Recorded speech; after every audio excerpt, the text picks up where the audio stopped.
And perhaps a good place to start is to start by talking about our stories.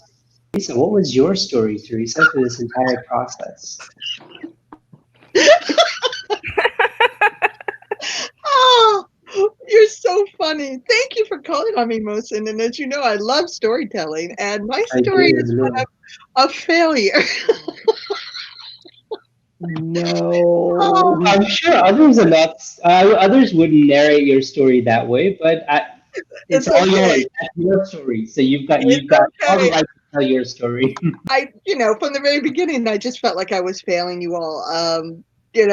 I couldn't get my phone app to work. My sound was off. I'm sure this is just such a microcosm for teams, right? There's always going to be somebody that has value but doesn't feel like they're valuable, right? Um, It's for at least the standpoint I always take is to try to make sure everybody feels valuable on the team and try to incorporate them. And if they're just typing something, to try to go back and say, hey, this person is giving this suggestion, right? To try to pull them back in.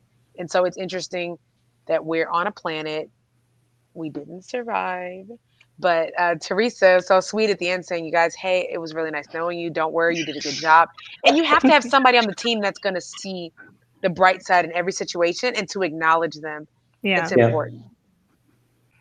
At the start, we tried to come up with a strategy, which sort of helped, but then without knowing what we were going into, our strategy sort of disintegrated in the first few minutes as yep. everyone's trying to jump in to be the first person to grab whatever without thinking it through to the end. So I think it was either Taylor or Charmaine who suggested that, hey, let's read it out loud. Let's say who has what, and then you only pick something specific. Everybody seemed to be working. And I was just sitting there going, wow, it looks like they got it. At least somebody's in charge. I'll just let them go because I don't want to ruin anything. I don't want to mess anything up. Yeah. And so, yeah, whatever you were thinking internally, you didn't let that stop you from performing. None of you did, which was really exciting on the outside to watch. Yeah. I'd like to think if we were part of a team and we were playing this game, we ought to have paused to bring you in because Yeah. again, the whole valued and valuable can make someone sort of pull away when you need them most or when you still haven't figured out what their real role is and sort of sidelining them and everyone goes on ahead. So in that case, we would have had a separate experience, which you would have been observing, but not participating in. So would have processed a lot more without you. So bringing you in much later will always be going like, oh, remember like the time when, and then everyone says the time when, and you're there thinking, okay, I was there, but I kind of didn't feel those feelings. So I'm still not part of this team. So I think if we were to do this in a team setup, we would need to think about that one person who, yes, in as much as they say they're comfortable to watch, they are still one of us. So we should find a way to try and bring them in. It Well, could be, I don't know, someone going and actually sitting with them. If we were in a real room, that is, someone just goes right. and sits and says, okay, let's look at this together and let's try and figure it out so that we can all be on the same page. And I 100% agree with what Susan is saying. I think as a team, we really had to try a little harder to bring Teresa in. I know that there were some instances wherein Tyler asked Teresa, so how are you doing? And then that piece of information, that question was very soon interjected by sheep, you know, and this just makes me think about reality, right? Because the teams that we work with these changing times with things, we're having to do new work, things that we've never done before in many ways, and not everybody knows what they're doing. So when we're focused on that, are we doing enough to handhold some of the people before they pull away? So it seems to me like the team had a certain culture of performance. So what that tells me is that the team appreciated performance, and people who were performing were part of that inner circle, and anybody who wasn't performing or wasn't any longer adding quote unquote value was quickly sidelined. And we saw that in the context of Teresa in this case, and we saw that very quickly happen to Frank as well. And the moment his device stopped working, he called out a couple of times, and then well, he had to go.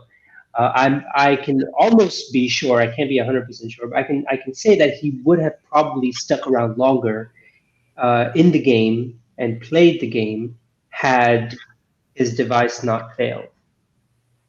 That's a Yeah. guess I'm venturing on. But what that tells me is that in that moment when his device failed, he stopped being valuable to the team, and the team didn't seek an alternate way of involving him or bringing him in. So he felt something and decided to leave. What do you guys make of it? You find any truth, any value in that? I find value in it. I Yeah. mean, you absolutely see that when someone doesn't have working tools, it puts them at a disadvantage. And depending on the time and the priority of the project, you do sideline them, and it's not intentional, but it does happen. But I think that happens all too often. Like people become disengaged at work for many reasons, but this is some of those reasons. Yeah, I've definitely been on teams where there was somebody who wasn't considered as valuable, and very quickly, like they might have started out with an equal amount of like responsibility, but then the overperformers started sort of taking over a lot of that, and yeah, they would get sidelined. Well, it's interesting because we had to decide what we prioritized, right? And the direction was play the game, sell your stuff, don't let the planet die. It wasn't make sure Teresa feels included, right? I mean, that wasn't the game. That wasn't our goal. That's very important because a lot of times we are used to working in our individual styles and according to our organizational culture, right? And it's get the project done. Mm-hmm. You worry about the people later, right? You're managing the Right. money and the project. And so you have to be conscious to say, what about the people? What about the people? But it's not the first thought, it's an afterthought. And it should be people first, then the project. Well, should it? I mean, I don't know. If you all stopped because of me, I would have felt horrible. I mean, I was like, go, go, go. It's okay. I'll be over here. You know? And maybe that might be a factor of your personality, but I have worked on teams where someone was not as outgoing and as positive as you, and they turned right around and turned on the whole team and decided, you know what, guys, you guys always go off and do your own thing.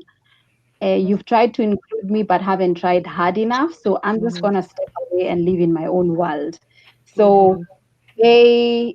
they sort of backed off from the whole team because they felt they weren't included. And in as much as we tried, they still felt we never quite got there. So Yeah. it led to a permanent rift in the team. For me, what I was picking up as I think all of you were talking was we had one objective, like you said, Teresa, we had one objective, save the world, make sure no one dies.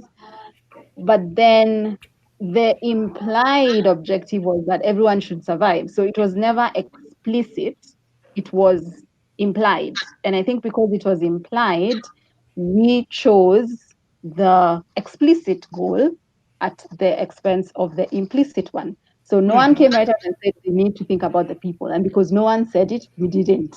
So we tried on our own because as individuals we'll still always feel, oh, you know what, they're on our team, we should try and bring them along.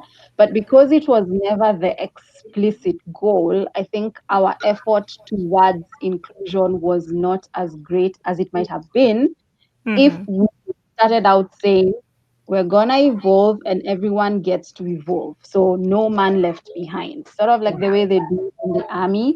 So in the army they know they have two objectives: they have to go fight this enemy person, and at the same time, as much as possible, everyone needs to come home. And to your point, Teresa, about stopping, I think stopping isn't always a bad thing. Like, I think I kind of knew that we would try a strategy and it wouldn't work and we would have to reassess. But then the point at which we did have to reassess, I wasn't really sure. And I feel like I could have been more proactive at being like, okay, let's stop and talk about how this is going, because I think we all just did kind of get very into the game and we didn't really stop and be like, okay, what's working, what's not working, because that's something that you have to do in teams a lot of the time. So it's not that stopping would have necessarily hindered us. It could, I don't know, we're working at a 10% level and then we stop and reassess and then we get way more efficient because we did that. In this case, I'm wondering, must there be two goals? You know, can there not be just a single goal of us achieving that end objective? And can people be a part of that goal? Meaning, if the people are taken care of, that brings us closer to achieving that goal, right? That just means that the people are more involved, they're taking more action, which is what is helping us achieve that end goal. It's kind of like what Richard Branson said, right? You take care of your people will take care of your customers. So if you take care of the people, that's all you've got to do. They will take care of your customers, and that's the end of it. So in this case, I'm wondering if everybody we took the time and the effort to ensure that Teresa was knew what she was doing and we were efficient. Going back to what Tyler is saying, we took the time to pause and take stock and learn from each other and really bring that back into our affairs of what we're doing on a minute by minute ecosystem. We could be a lot more efficient and thus increasing our effectiveness.